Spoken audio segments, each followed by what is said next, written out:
प्रदेश के मैनपुरी शहर में एक बड़ी आबादी वाला मोहल्ला है पुरोहिताना। यह कोतवाली थाना अंतर्गत आता है। इसी मोहल्ले में गुड्डू खटीक अपने परिवार के साथ रहता था। उसके परिवार में पत्नी विनीता के अलावा एक बेटा करण तथा बेटी कोमल थी।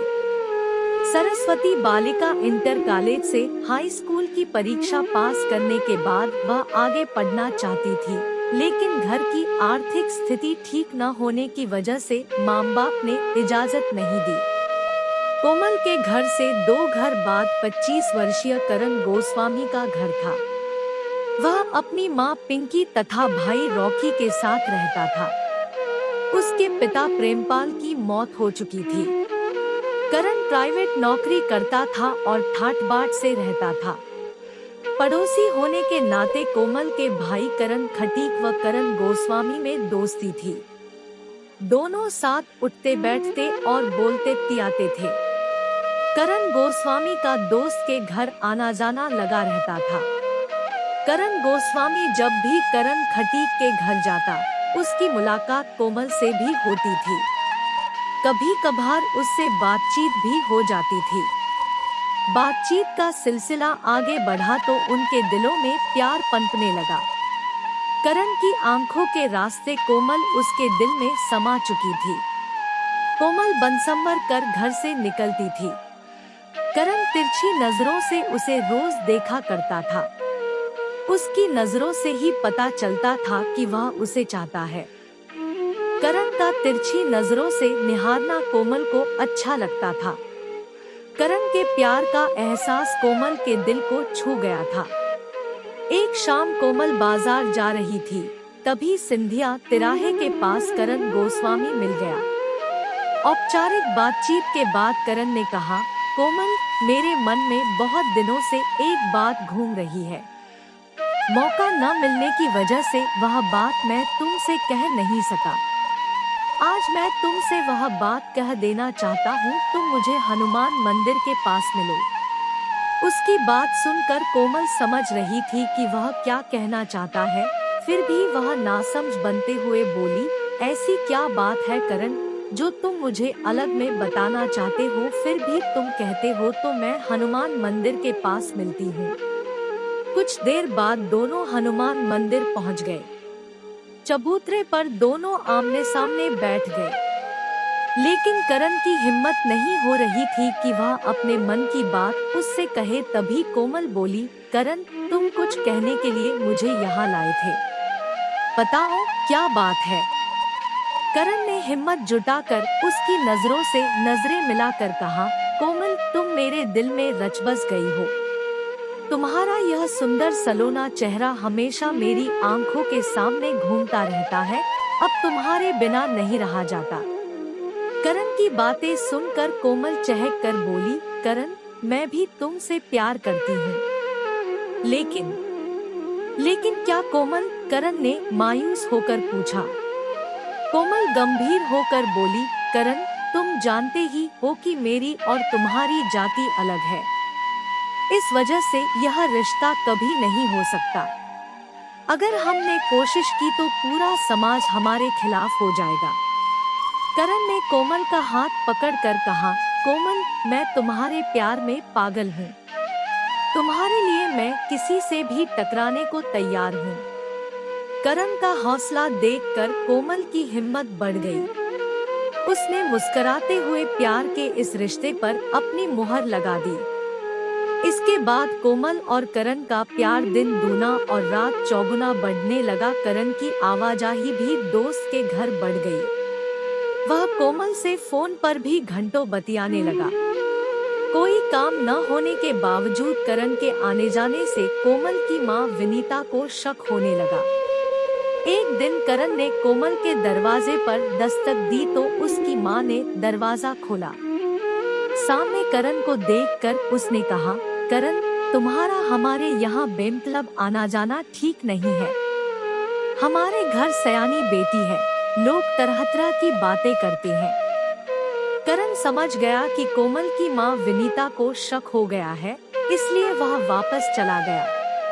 कोमल को माँ का यह व्यवहार पसंद नहीं आया, इसलिए उसने कहा, मम्मी, करण के साथ तुम्हें इस तरह का व्यवहार नहीं करना चाहिए था। रात में कोमल ने करण को फोन किया कि माँ ने उसके साथ जो किया वह उसे अच्छा नहीं लगा। अब वह काफी परेशान है। करण ने उसे समझाया कि वह मिलने का कोई न कोई रास्ता निकाल लेगा, इसलिए परेशान होने की जरूरत नहीं। अब वे देर रात को फोन पर बतियाने लगे थे।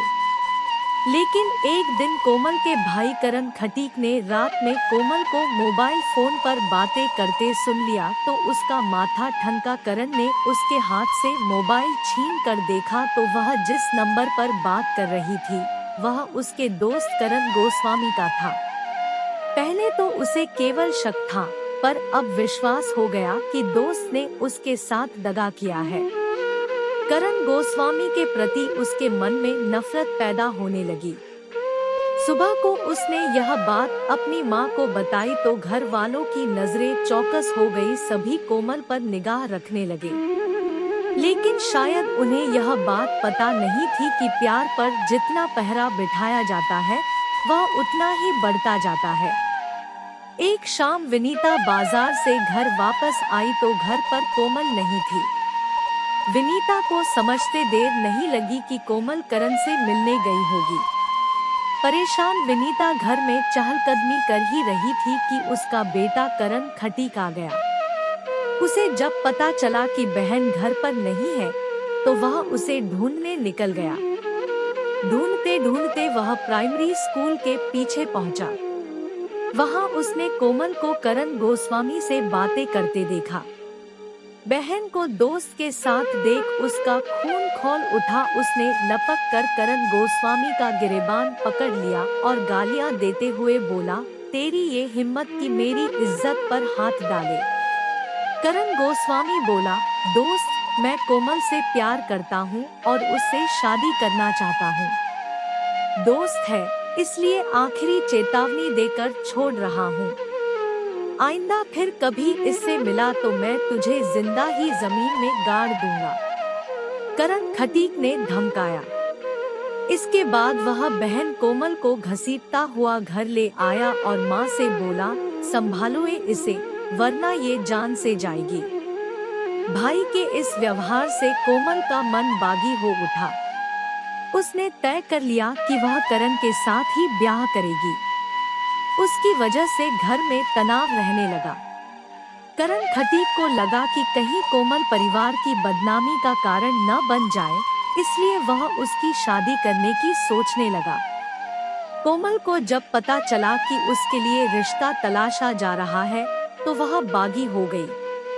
अब कोमल की जिंदगी एकदम नीरस हो गई। कोमल की शादी के बारे में करण गोस्वामी को पता चला तो वह भी परेशान हो उठा। उसने कोमल के भाई को फोन करके कहा कि वह दोस्ती को रिश्ते में बदलना चाहता है। तब करण खटीक ने उसे डांटते हुए कहा कि ऐसा हरगिज नहीं हो सकता। इस बारे में वह उसे आइंदा फोन न करे वरना अच्छा नहीं होगा। करण गोस्वामी ने अपने घर वालों को कोमल से शादी करने के लिए राजी कर लिया था, लेकिन कोमल के घर वाले नहीं मान रहे थे। कोमल का भाई व चाचा शादी का सख्त विरोध कर रहे थे। करण ने भी तय कर लिया था कि कुछ भी हो वह कोमल को नहीं भूल सकता। इधर कोमल ने भी अपने घर वालों से साफ कह दिया था कि वह शादी करेगी तो करण से वरना कुंवारी ही रहेगी। कोमल की इन बातों से विनीता सहम जाती। उसे डर सताने लगा कि कोमल ने यदि जान दे दी तो वह कहीं की नहीं रहेगी। अतः उसने बेटी का विवाह उसके प्रेमी करण गोस्वामी के साथ करने का फैसला कर लिया। इसके लिए उसने अपने बेटे करण खटीक को भी राजी कर लिया। इसके बाद विनीता ने कोमल को विश्वास में लेकर कहा, हम तेरी शादी अपनी बिरादरी में करना चाहते थे, पर तू इसके लिए तैयार नहीं है। तू करण गोस्वामी से शादी करना चाहती है ना? हम तेरी खुशी के लिए तैयार हैं। हमने तेरे भाई को भी राजी कर लिया है। सच माँ, कहकर कोमल खुशी से उछल पड़ी। उसकी आंखों से खुशी के आंसू बहने लगे। उसने घर वालों के राजी होने की जानकारी अपने प्रेमी करण को दी तो वह भी खुशी से झूम उठा। इसके बाद वह शादी की तैयारी में जुट गया। इधर विनीता बेटी का विवाह गैरजाति के लड़के से करने को राजी तो हो गई थी, लेकिन उसके लिए यह आसान न था। कारण उसके देवर दिलीप, सनी व रविंद्र खटीक इस शादी का घोर विरोध कर रहे थे। उन्हें यह बर्दाश्त ही न था कि उनकी भतीजी कोमल की शादी गैरजाति के युवक से हो। विनीता को डर था कि परिवार के लोग बेटी की शादी में बाधा पहुंचा सकते हैं। अतः उसने कोमल की शादी उसकी ननिहाल से करने का फैसला किया। विनीता का मायका उत्तर प्रदेश के फर्रुखाबाद जिले के अलीगंज गांव में था। उसने अपने भाइयों को सारी बात बताई और मदद मांगी, तब उसके भाई परिस्थिति को समझकर कोमल की शादी अपने घर से करने को राजी हो गए। शादी की तारीख 20 अप्रैल 2022 तय हुई। एक सप्ताह पहले ही विनीता अपनी बेटी कोमल व बेटे करण खटीक के साथ अलीगंज पहुंच गई और शादी की तैयारी में जुट गई। 20 अप्रैल को करण गोस्वामी भी अपने भाई रॉकी व मां पिंकी के साथ अलीगंज पहुंच गया। यहां देर रात कोमल की शादी करण गोस्वामी के साथ हो गई। 21 अप्रैल 2022 को कोमल करण गोस्वामी की दुल्हन बनकर ससुराल आ गई। पुरोहिताना मोहल्ले में यह खबर जंगल में लगी आग की तरह फैल गई कि कोमल ने करण गोस्वामी से शादी कर ली है। इससे खटीक परिवार में गुस्सा फूट पड़ा। परिवार के लोग अपने को अपमानित महसूस करने लगे और वे करण खटीक व उसकी मां विनीता को कोसने लगे। करण खटीक भी अपने को लज्जित महसूस करने लगा था। मोहल्ले के लोग उस पर फप्तियां कसते तो वह तिलमिला उठता था।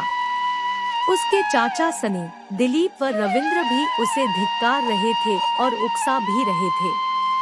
करण खटीक का अब घर से निकलना दूभर हो गया था। उसके मन में अब बहन व उसके प्रेमी पति के प्रति नफरत की आग सुलगने लगी थी। इस नफरत की आग में घी डालने का काम किया करण गोस्वामी व उसके घर वालों ने। शाम होते ही करण कोमल के साथ छत पर पहुंच जाता और वहां बैठकर कोल्ड ड्रिंक पीता, खूब हंस कर बातें करता और करण खटीक को देखकर हंसी ठिठोली करता। करण का भाई रॉकी व मां पिंकी भी उसका साथ देते। खतरा भांप कर विनीता ने करण गोस्वामी को आगाह किया कि वह कोमल को साथ लेकर कहीं दूर चला जाए। यहाँ उनकी जान को खतरा हो सकता है।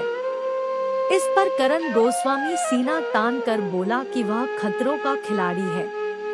उसे खतरों से खेलना और खतरों से निपटना अच्छी तरह आता है।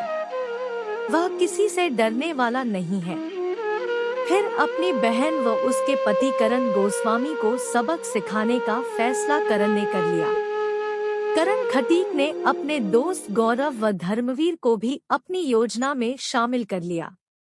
ये दोनों पुरोहिताना मोहल्ले के ही रहने वाले थे और अपराधी प्रवृत्ति के थे। करण खटीक ने इन्हीं दोनों की मदद से तमंचा तथा कारतूसों का भी इंतजाम कर लिया। कोमल की शादी को अभी 5 दिन ही हुए थे। वह ससुराल में खुश थी। उसे विश्वास था कि शादी के बाद सब कुछ सामान्य हो गया है। भाई और चाचा लोगों का गुस्सा भी ठंडा पड़ गया है। लेकिन यह उसकी भूल थी। उसे क्या पता था कि नफरत की आग में रिश्ते खाक होने वाले हैं। योजना के तहत 26 अप्रैल 2022 की शाम 4 बजे करण खटीक अपने चाचा दिलीप, सनी व रविंद्र के साथ छत के रास्ते अपनी बहन की ससुराल वाले घर में दाखिल हुआ। कोमल उस समय कमरे में थी और पलंग पर लेटी थी। भाई व चाचा लोगों को देखकर वह समझ गई कि उनके इरादे नेक नहीं हैं। वह चीखती उसके पहले ही करण खटीक ने बहन कोमल के सीने में गोली दाग दी। कोमल पलंग पर ही लुढ़क गई। गोली चलने की आवाज सुनकर करण गोस्वामी कमरे में आया तो करण खटीक ने उस पर भी गोली चला दी। वह भी फर्श पर गिर पड़ा और छटपटाने लगा। इसी समय करण गोस्वामी का भाई रॉकी व मां पिंकी कमरे में आ गई। करण खटीक व उसके चाचा सनी, रविंद्र व दिलीप उन दोनों पर टूट पड़े। उन्होंने तमंचे की बट से दोनों के सिर पर प्रहार किया, फिर फायरिंग करते हुए भाग गए। भागते हमलावरों को पड़ोसियों ने देखा, लेकिन उन्हें पकड़ने की हिम्मत कोई नहीं जुटा सका। तड़ातड़ गोलियों की आवाज सुनकर पड़ोसी इकट्ठा हो गए थे। उन्हीं में से किसी ने थाना कोतवाली पुलिस को सूचना दे दी। सूचना पाते ही कोतवाल अनिल कुमार सिंह पुलिस बल के साथ घटनास्थल आ गए। घटनास्थल देखकर कोतवाल भी सन्न रह गए। पलंग पर 20 से 22 वर्षीय नवविवाहिता मृत पड़ी थी। उसके सीने में गोली दागी गई थी। फर्श पर एक युवक मूर्छित पड़ा था। उसकी कनपटी में गोली लगी थी। एक अन्य युवक व अधेड़ महिला के सिर से खून बह रहा था, लेकिन वे दोनों होश में थे। थाना प्रभारी अनिल कुमार सिंह ने महिला से पूछताछ की तो उसने अपना नाम पिंकी बताया। उसने कहा कि पलंग पर मृत पड़ी युवती उसकी बहू कोमल है। फर्श पर मूर्छित पड़ा उसका बड़ा बेटा करण गोस्वामी है तथा घायल छोटा बेटा रॉकी है। पूछताछ के बाद थाना प्रभारी ने घायलों को तत्काल मैनपुरी के जिला अस्पताल में भर्ती करा दिया। चूंकि करण गोस्वामी की हालत नाजुक थी, डॉक्टरों ने उसे सैफई के मेडिकल कॉलेज रेफर कर दिया। थाना प्रभारी अनिल कुमार सिंह ने इस वीभत्स कांड की जानकारी पुलिस अधिकारियों को दी तो कुछ ही देर बाद एसपी अशोक कुमार राय तथा सीओ सिटी अमर बहादुर सिंह घटनास्थल पर आ गए। उन्होंने घटनास्थल का बारीकी से निरीक्षण किया, फिर मृतका कोमल के शव को पोस्टमार्टम के लिए जिला अस्पताल भिजवा दिया। पूछताछ के बाद एसपी अशोक कुमार राय ने कोतवाल अनिल कुमार सिंह को आदेश दिया कि वह मुकदमा दर्ज कर आरोपियों की तलाश शुरू करें। इसी के साथ उन्होंने सीओ सिटी अमर बहादुर सिंह की निगरानी में एक पुलिस टीम गठित कर दी। सहयोग के लिए सर्विलांस टीम को भी लगा दिया। एसपी के आदेश पर थाना प्रभारी अनिल कुमार सिंह ने मृतका के देवर रॉकी की तरफ से करण खटीक, दिलीप, सनी, रविंद्र, गौरव व धर्मवीर के खिलाफ भादमवी की धारा 302, 307, 452, 147, 308, 34 के तहत मुकदमा दर्ज कर लिया। मुकदमा दर्ज होते ही पुलिस टीम ने आरोपियों की तलाश शुरू कर दी। 28 अप्रैल 2022 की सुबह 4 बजे पुलिस टीम को पता चला कि मुख्य आरोपी करण खटीक अपने सहयोगियों के साथ सिंधिया तिराहे पर मौजूद है। शायद वह फरार होने के उद्देश्य से किसी गाड़ी के आने का इंतजार कर रहा है। यह पता चलते ही पुलिस टीम घेराबंदी के लिए वहां पहुंच गई। पुलिस टीम को देखते ही लगभग आधा दर्जन लोग भागने लगे, लेकिन टीम ने घेराबंदी कर 4 लोगों को पकड़ लिया, जबकि 2 पुलिस को चकमा देकर भाग गए। पकड़े गए युवकों को थाना कोतवाली लाया गया। इनमें एक आरोपी करण खटीक था, जबकि दूसरा उसका चाचा सनी खटीक था। 2 अन्य आरोपी गौरव व धर्मवीर थे, जो करण खटीक के दोस्त थे। फरार आरोपी दिलीप व रविंद्र थे। उनकी जामातलाशी ली गई तो करण व सनी खटीक के पास से 315 बोर के 2 तमंचे बरामद हुए, जबकि गौरव व धर्मवीर के पास से 2 जिंदा कारतूस मिले। चूंकि आरोपियों के पास से तमंचा व कारतूस बरामद हुए थे, पुलिस ने उनके खिलाफ 325-27 आर्म्स एक्ट के तहत एक अन्य मुकदमा भी दर्ज कर लिया। पकड़े गए आरोपियों से पूछताछ की गई तो उन्होंने सहज ही जुर्म कबूल कर लिया। पुलिस ने दर्ज मुकदमे के तहत करण खटीक, सनी, गौरव व धर्मवीर को विधिसम्मत गिरफ्तार कर लिया। कोतवाल अनिल कुमार सिंह ने कोमल के हत्यारोपियों को पकड़ने और जुर्म कबूल करने की जानकारी एसपी अशोक कुमार राय को दी तो उन्होंने पुलिस सभागार में प्रेस वार्ता की और मीडिया के समक्ष हत्या का खुलासा किया। 29 अप्रैल 2022 को पुलिस ने आरोपी करण खटीक, सनी खटीक, गौरव व धर्मवीर को मैनपुरी कोर्ट में पेश किया, जहां से उन्हें जिला जेल भेज दिया गया। दिलीप तथा रविंद्र खटीक फरार थे। कथा संकलन तक पुलिस उनकी तलाश में जुटी थी। मृतका कोमल का पति करण गोस्वामी सैफई अस्पताल में जिंदगी और मौत के बीच झूल रहा था। इस तरह की कहानियों का विशाल संग्रह हमारे पास उपलब्ध है। इस तरह की और कहानियों को सुनने के लिए आज ही हमारे चैनल को सब्सक्राइब करें।